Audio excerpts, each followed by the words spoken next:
तो दोस्तों आप अपनी स्क्रीन पर देख सकते हैं अब से कुछ घंटे पहले खबर आई है कि चीनी सरकार के खिलाफ चीनी जनता का विद्रोह अब 24 से ज्यादा राज्यों में फैल चुका है। इतना ही नहीं, खबर यह भी है कि चीन के 50 बड़े शहरों में चीनी जनता ने सरकार का आदेश मानने से इनकार कर दिया है और एक तरीके से सामूहिक बहिष्कार किया जा रहा है चीनी सरकार का और चीनी बैंकों का। और आपको बता दूं कि इससे अब चीनी सरकार फंस चुकी है। क्यों?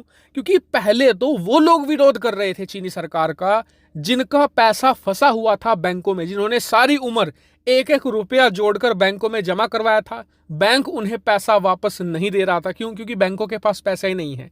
वो लोग गरीब लोग थे, यानी कि चीन के वो लोग जो सबसे निचले तबके से आते हैं। लेकिन अब जो ये नया विद्रोह शुरू हुआ है, 24 राज्यों में फैला है ना, और 50 से ज्यादा शहरों में शुरू हो चुका है, ये किया है मिडिल क्लास लोगों ने। ऐसे में चीन के जो दो सबसे बड़े तबके हैं, यानी कि गरीब लोग और साथ ही मध्यम वर्गीय लोग, मिडिल क्लास लोग, दोनों ने एक साथ चीनी सरकार का विरोध शुरू कर दिया है। लेकिन आप कहेंगे कि चलो, जो गरीब लोग हैं उनका तो पैसा नहीं मिल रहा, इसलिए वो विरोध कर रहे हैं। मिडिल क्लास का क्या चक्कर है? तो मिडिल क्लास का ये चक्कर है कि वहां के जो मध्यम वर्गीय लोग हैं ना, वो पैसा बैंकों में नहीं जमा करते। वो क्या करते हैं? वो प्रॉपर्टी में निवेश करते हैं। वो घर खरीदते हैं, फ्लैट खरीदते हैं, और उसके लिए फिर वो क्या करते हैं? भारी भरकम लोन लेते हैं बैंकों से, उससे प्रॉपर्टी खरीदते हैं और फिर कमाई करके, अपनी नौकरी करके एक एक रुपया बचाकर बैंकों की किस्तें चुकाते हैं। और फिर 10 साल बाद, 15 साल बाद या 20 साल बाद उनका करोड़ों का घर तैयार हो जाता है। कुछ इस तरीके से वो अपनी सेविंग अंजाम देते हैं। और आपको बता दूं कि पिछले 20 सालों के अंदर चीन में ये कल्चर बन चुका है प्रॉपर्टी खरीदने का। अगर आपके पास खुद के घर के अलावा कम से कम 1 या 2 घर नहीं है तो आपको सोसाइटी में कुछ खास सम्मान नहीं मिलता। आपकी शादी होनी भी मुश्किल है चीन में अगर आपके पास 2 या 3 घर ना हो।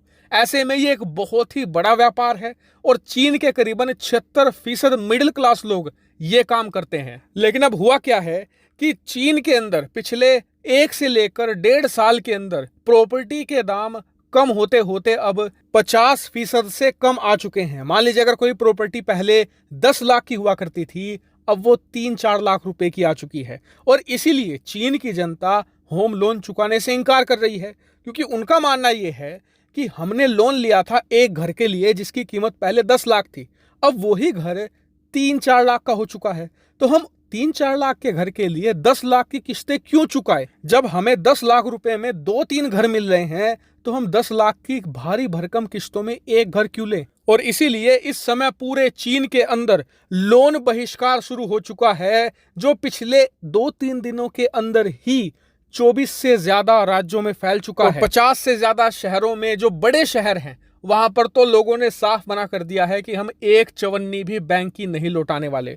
और इसी साइकिल में चीन के जो मध्यम वर्गीय लोग हैं वो भी फंस चुके हैं, चीन के जो गरीब लोग हैं वो भी फंस चुके हैं, और चीन के बैंक तो बहुत भयानक तरीके से फंसे हैं। और इसमें लगातार चीन के बड़े बड़े बैंक कोलैप्स करते जा रहे हैं। और एक्सपर्ट्स का यह मानना है कि चीन कुछ बहुत बड़ा छुपा रहा है। अभी तक सिर्फ ये खबर ऑफिशियल करी है चीन ने कि हमारे 4 बैंक डूब गए हैं, लेकिन असलियत कुछ और है। और ये असलियत कितनी भयानक हो सकती है, मैं आपको इसका एक छोटा सा आइडिया दे देता हूं।